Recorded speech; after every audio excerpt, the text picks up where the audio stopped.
Hi guys, Scott Woodward to talk about the Manly Seagulls in 2014 NRL. And they got beat in the grand final last year. We were on them at big odds and were very stiff not to collect, I think. When they led 10 points well into the second half, we were looking pretty cosy. But I didn't count on Wolfman having a couple of brain snaps and dropping a couple of kindergarten bombs. And also, when he potentially could have scored another try, just dropped it cold. That could have been an 18-point swing. And when Manly were leading, clearly they should have gone on and won the grand final. You might think it's harsh me putting it down to one bloke in David Williams, but that's how I saw the game. He cost Manly the grand final. I've got no doubt about that. And I think some of his teammates let him know that. Brett Stewart, for one, gave him a nice serve behind the line. I see the coach has forgiven him and re-signed him, so let's hope that he plays to his full potential and he has another good year. And look, you can size Manly up any way you like, but you can't get away from the fact that they've got the best 1, 6 and 7 in the NRL, and that takes you a long way. They're the three most important positions in a club as far as I'm concerned, and they also have a workaholic 9 in Matt Ballin. So that's the main part of this side, and that's why they win so many games, and that's why they nearly won the grand final last year. I think they can actually go one better and actually get the grand final this year. They're my first pick at the moment, and I'm doing that solely on their 1, 6 and 7. They just keep turning up week after week, and it's just an outstanding combination. They just read the play so well, and they just cover all parts of the ground very, very well. Clearly the biggest problem is they've lost 4 big guys out of this lineup, 4 big experienced prop forwards. And so it's a big test for the recruitment, but I've been highly impressed by the recruitment in recent years. Some of the guys they've bought with not a lot of money, and it looks to me like they've done it again. And if they can find another Brenton Lawrence, and I'm suggesting to you that they can, I think they'll be very, very hard to beat in this competition. Let's quickly just go through the side. We talked about Brett Stewart. I think he's the smartest fullback in the competition. He just knows when to turn up. When somebody makes a half break, he's just there to get the ball, and he's a try-scoring fullback.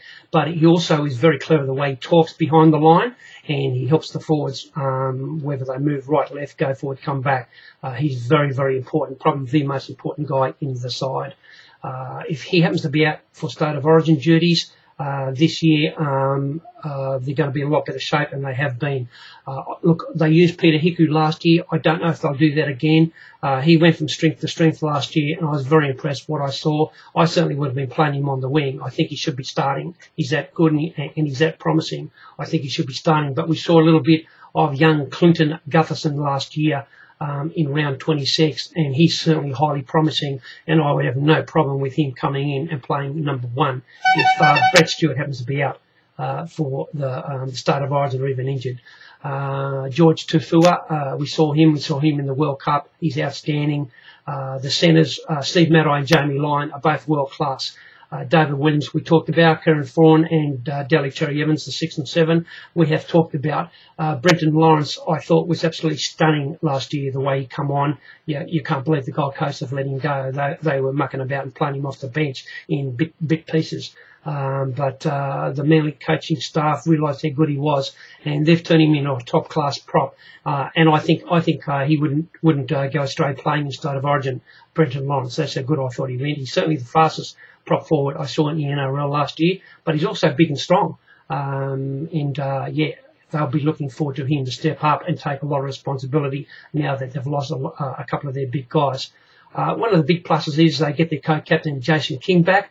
Now, I'm not quite sure how fit he's going to be, but they absolutely need his experience. And he'll start every game if he's fit. I have no doubt about that. They need him to play, and they need him to play big minutes. The back row of Anthony Watmough, Glenn Stewart and Justin Horo is outstanding.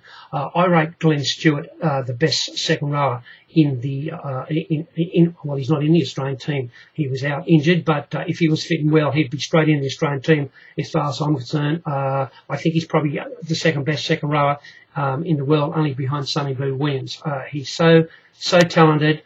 He's got a high work rate. He's a very good defender, but he also is so clever with the ball, and he seems to know where everybody is and knows how to put them through the gaps.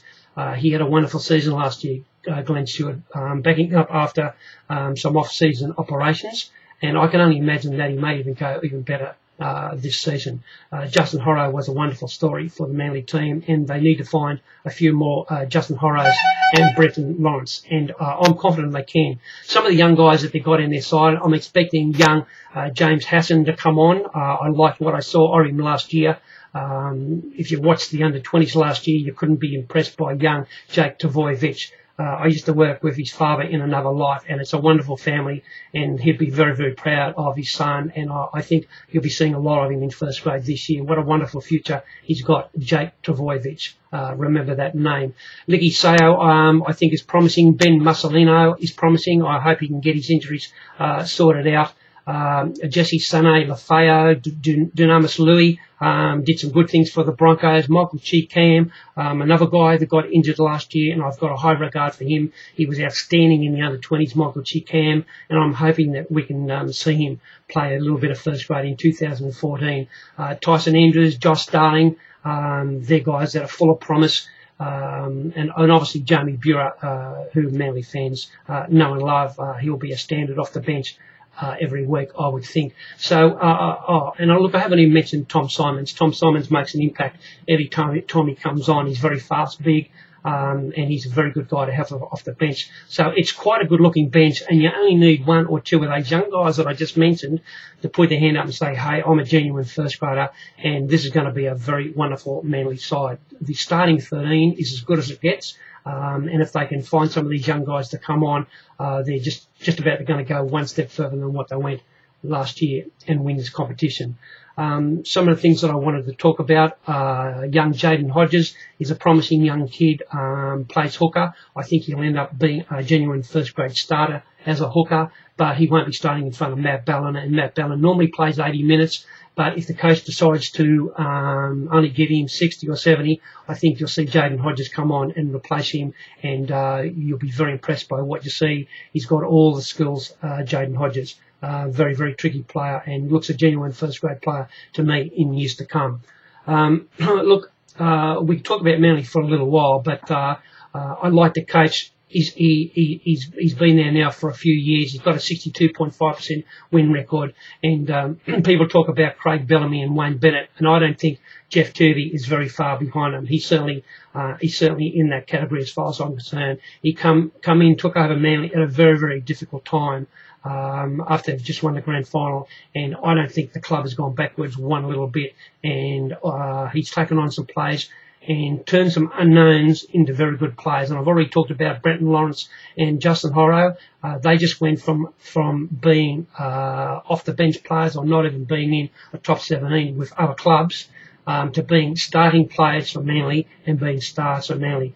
And that's what a good coach does. And that's what Jeff Turvey did with these players. So I think that's one of the biggest pluses that Manly got is their coaching staff. And, of course, they've got the great Andrew Johns working with the back line there, particularly the 6 and 7. And you'll see them continue to improve whatever Joey is doing things with them. So, look, there it is for me. Manly should win this competition as far as I'm concerned. I think it's certainly a very open competition.